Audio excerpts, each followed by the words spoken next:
Can I welcome everyone to the 22nd meeting in 2019 of the Delegated Powers and Law Reform Committee. First item of business is to propose the committee takes items 5, 6, 7 and 8 in private. Are we agree to that? Okay. Agenda item 2 is consideration of SSIs subject to affirmative procedure. There's quite a few of them.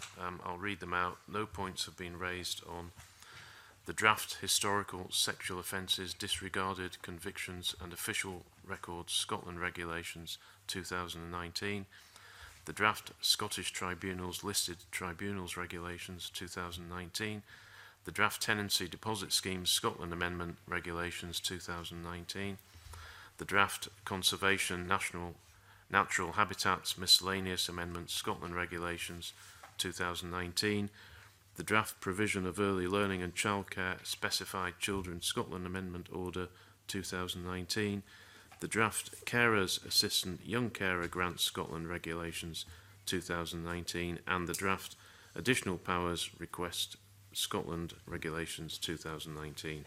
Is the committee content with these? Yes. Okay.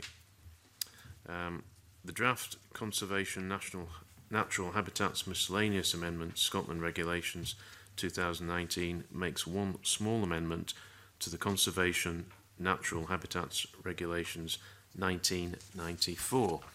The Scottish Government has previously committed to consolidating the 1994 regulations. So does the committee agree to write to the Scottish Government to seek an update on that commitment? So shall we do that? Okay. Under item 3, we're considering instruments subject to negative procedure. We've got the Welfare Foods Best Start Foods Scotland Amendment Regulations 2019-232. This instrument amends SSI 2019-193 in light of the committee's report on that instrument of the 18th of June. The amendment is technical in nature, doesn't change the policy intention. It seeks to clarify particular provisions in relation to offences. The instrument was laid before Parliament on the 27th of June. It comes into force on the 11th of August. Well, in fact, came into force.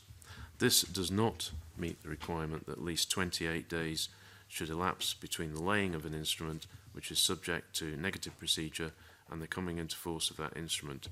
The reasons for not complying are outlined in the letter from the Scottish Government to the presiding officer dated the 27th of June, which is available in our published papers. So is the committee content that the failure to comply with section 28 is acceptable in the circumstances? Okay. Standing orders require the committee to draw to the Parliament's attention any failure to respect the 28-day laying requirement. So does the committee wish to draw the regulations to the attention of the Parliament on reporting ground J?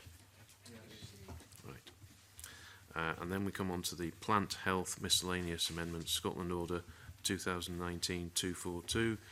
This is an emergency measure which amends the Plant Health Forestry Order 2005 and the Plant Health Scotland Order 2005 to enhance import controls against the introduction of oak processionary moth.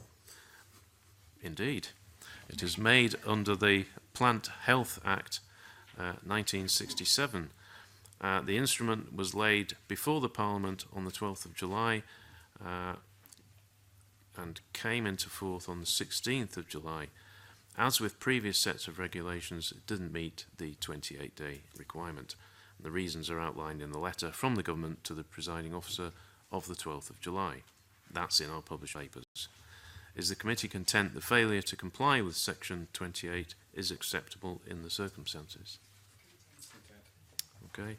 And does the committee also wish to draw the order to the attention of Parliament on reporting ground J?